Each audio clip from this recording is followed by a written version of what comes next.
Tonight's topic: stress in the schoolyard. American teenagers are getting unhealthy, and not from fast food, but from a fast pace of life. We investigate why. I'm standing outside the Benjamin Franklin High School in downtown Philadelphia. Franklin High is a good school. The students here work hard, get good grades, and go on to good colleges and universities. But behind success lies a growing problem. Here's Dr. Jane Cousins of Philadelphia Children's Hospital. I see a lot of patients from Franklin High, and I believe the high school can't be an unhealthy environment for teenagers. Really? Are you talking about weight problems or lack of exercise? Sometimes, but the biggest danger is stress. I see. Stress is everywhere in high school, in the classroom, on the sport field, in the schoolyard, and it's having a seriously detrimental effect on the health of children. I'd like you to meet Jerome. He's 17 years old and he's a student in Franklin High. Jerome was a straight A student. He played basketball and had a lot of friends. Then last year everything changed. Jerome, would you tell us what's going on? I was really stressed this school. The classes were really hard, and my parents and teachers were always talking about choosing a college. And I knew that if my grade went down, I would be able to get into a good university. So what happened? Well, the stress were really bad. I couldn't concentrate anymore because I was always worried about the future.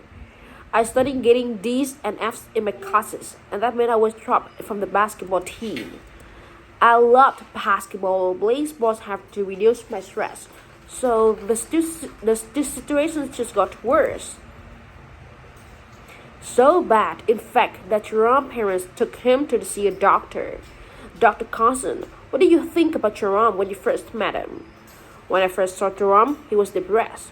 Is that unusual for a bright student like him? Unfortunately, no. When a young person has a lot of stress from many different sources, school, sports, parents, friends, he can easily get depressed. Why is that? At this age, it is difficult for most teenagers to set priorities. That is, they don't always know that is important and what less important. So sometimes everything in their lives become really important. You know, the brain has limits too. If you're thinking about too many things, you can't concentrate on immediately needs. So that's what Jerome's problem. His chronic stress made him unable to do his schoolwork, and because his grades were low, he couldn't play on the basketball team. And because of that, he didn't see his friend on the team as much. That is exactly right. But how common is this problem, Dr. Carson? Does it only exist at top high school and in top students? Oh no, not at all. I was discovered last month with doctors from all around the US and Canada, Chicago, and New York, or Angeles, or Toronto. Everyone has similar stories about the stress and distressed teenagers. This is more than just a local problem, and it affects students from all different backgrounds. So, what's the solution?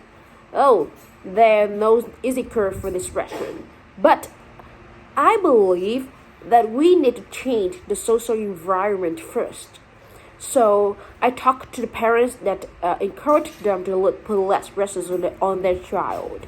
It's good to ask about your race, but not to emphasize them too much.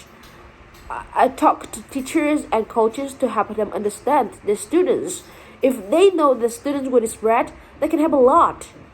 For example, a teachers can give a little bit more time for assignment. Finally, I encourage the students to schedule some time for relaxations, to listen to music or go to the movies or just talk with friends. Back here at Franklin High, Jerome is feeling better thanks to Dr. Constance's help. Jerome's story has a happy ending. He's applying colleges, and his parents, teachers, and friends are supporting him, not pressuring him. But the problem of stress isn't going away. For more information on stress and our young people, visit our website at